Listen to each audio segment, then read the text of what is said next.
Gracious and merciful God, open our ears and our minds and our hearts to the word you have for each and every one of us this day. And as I, your servant, stand before you, I pray that I would decrease, that you would increase. And may the words of my mouth and the meditations of all of our hearts be acceptable and pleasing to you, O God, my rock and my redeemer. Amen.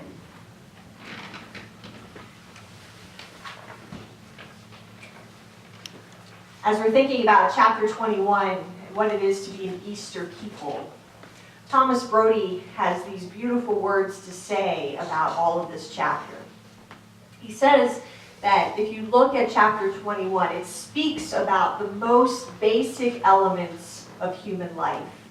He says things like going to work, companionship, fishing, dark emptiness, hunger, dawn, a stranger, surprise, the sharing of insight, the plunge into the sea, the boat journey toward welcome land, morning on the shore, the sight of fire and food, someone waiting, the domesticity of breakfast where you don't even have to dress up, the rich silence, then the talk, breaking through the shades of past failures to speak of life, of love, work, sadness, youth, old age, and death. And finally, surprisingly, the sight of someone following as the recollection of someone resting in love. You thought this was just about a couple of disciples getting breakfast on the beach. But it's really this beautiful summation of the Gospel of John. Because if you think about it, John is this gospel that most talks about the incarnation of Jesus. He is the Word made flesh who came to live and dwell among us. And so here in these concluding chapters and verses, as he's meeting with the disciples, he's doing it in the most human way possible, coming to them and sharing food and being present with them where they are. Now, if you remember, they had been out fishing. They caught how many fish? 153. Hey, no, good memories. 153 fish. And Jesus is cooking a few of them to add to the breakfast that he's preparing. And when they have finished this meal, Jesus asks Simon Peter. Now remember, what did Simon Peter do on the night that Christ was betrayed? He denied knowing him 3 times. 3 times he denies knowing Jesus. And Jesus had foretold that that was what was going to happen. And so he did it often around the charcoal fires out in the courtyard outside the praetorium where Pontius Pilate was going to be reckoning, and outside in the courtyards. And so here Jesus again is by a fire. And he turns to Simon Peter and says, "Simon, son of John, do you love me more than these?" I don't know how I would feel if Jesus looked at me and asked that. I wonder if I would feel a little bit of guilt, knowing even my heart how Simon Peter had wept so bitterly when he heard that rooster crow the 3rd time, and he realized that he had betrayed his Lord. And I think about this moment when Jesus turns to him and asks him point blank, "Do you love me?" And there's this honesty. "Yes, Lord, you know I love you."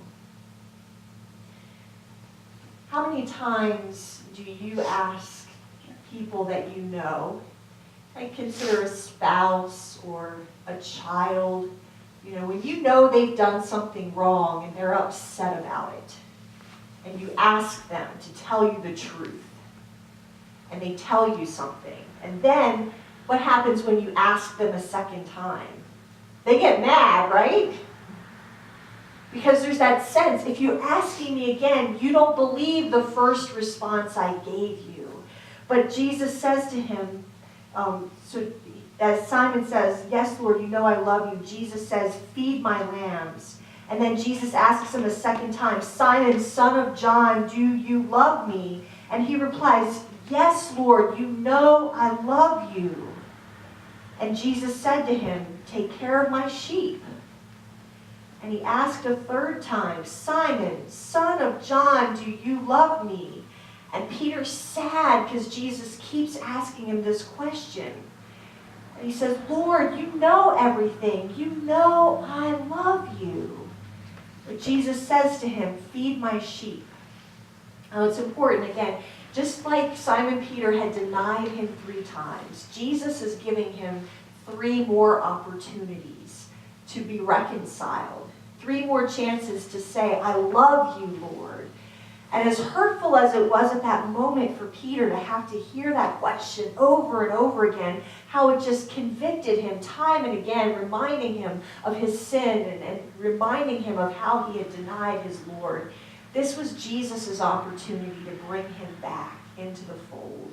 To say that he still is the rock upon which the church is going to be built. He's still a disciple that's beloved by God. He still has a place in Jesus's work and kingdom. And it's important to look at what Jesus is telling Simon Peter he has to do. Take care of my sheep. Feed my sheep. And he said, "And feed my lambs." So what you have here is this example of how we are to care for one another at all stages of life. So when he's telling Peter to feed my lambs, he's saying, take care of the little children, those brand new baby lambs that are bleating out in the fields, bleating. They are an important part of God's kingdom, just as the children are. And then when he talks about feeding the sheep, he's saying that then when they get older, they need to be shepherded. They need to be cared for. And when Peter is saying to take care of and to shepherd his sheep, that's that middle age when they need more guidance. And think about that 3rd stage of life, the feeding my sheep. That's the part where he's saying that as people grow older, they need to be cared for. I remember a couple of years ago, one of the girls, it was either Lydia or Marley, I can't remember which one, but in one of those moments of just childhood honesty, they climbed up and said, "Mommy, I love you, and I'm going to take care of you when you're a baby again." It's like, that is good to know. That's my plan. One of them's going to take care of me. But there's that truth that, as we age, we need to be cared for by those around us, and that so often, and many of you who have been caregivers to your parents know, that there comes that reversal when you are caring for the ones who once cared for you. And so that's what Jesus is telling Simon Peter in this passage. You're going to care for children, you're going to care for adults that need guidance, and you're going to care for the aged who also will need some of those most basic human cares offered to them. So it's really how Jesus wants Simon Peter to be in ministry with all the stages of life that people are going to go through. And he also tells him that Simon Peter is going to have a ministry that's going to go for the rest of his life. And Jesus is alluding here to the kind of death that Peter's going to die. Because he says, "I assure you that when you were younger, you tied your own belt and walked around wherever you wanted. But when you grow old, you will stretch out your hands, and another will tie your belt and lead you where you don't want to go." So when he says stretch out your hands, one thing that could be is an example of a prayer posture, but what else does this look like? The cross. And tradition holds that Peter was also crucified as one of the disciples. And so that is an allusion to how Peter, for the rest of his life, is going to be in ministry for Jesus, but he's also going to die the same sort of death that Christ died. But that in that, God is going to be glorified, because we still say that, that Peter's the rock that the church is built upon, that St. Peter's the one that holds the keys to heaven, right? We always say he's the one we're going to have to talk to at the pearly gates. But Jesus is telling him, not only is he forgiven, but he's also invited again to follow me. And so at the end of this gospel, Jesus is going back to saying, follow me. And that's what the forgiveness of Christ is again and again and again. It's an invitation for us to be people who follow Jesus.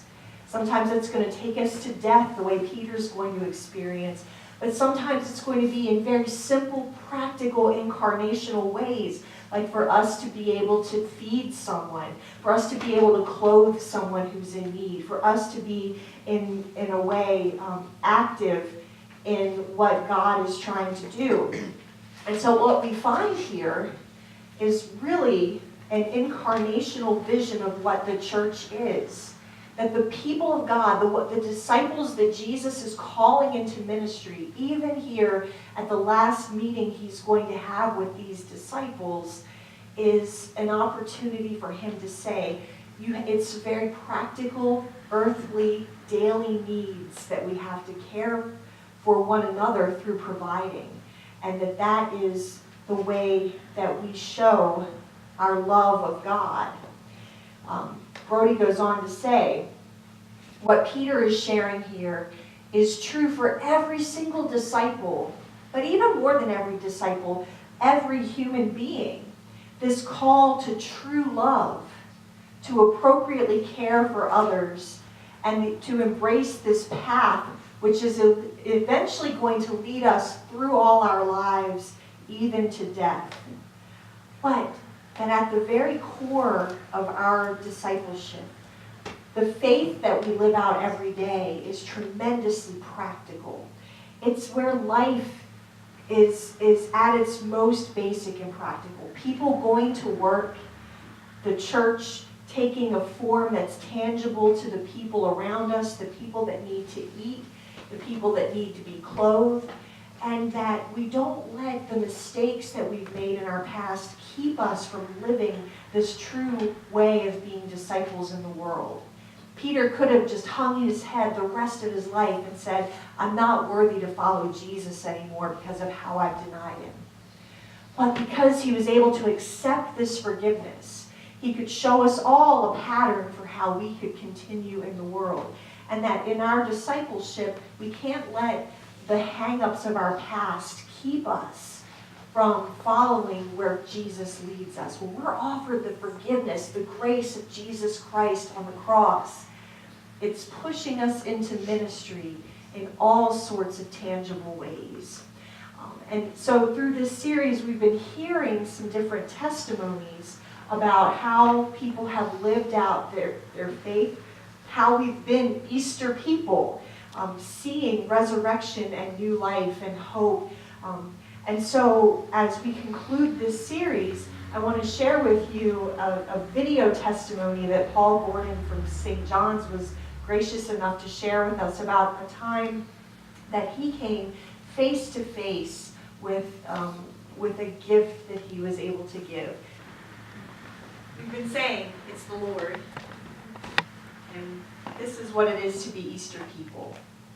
So I pray that all of us can go out and just recognize where God is being revealed again and again and calling us to feed his lambs, to shepherd his sheep, to feed his sheep, to be his people in a world that needs to know resurrection.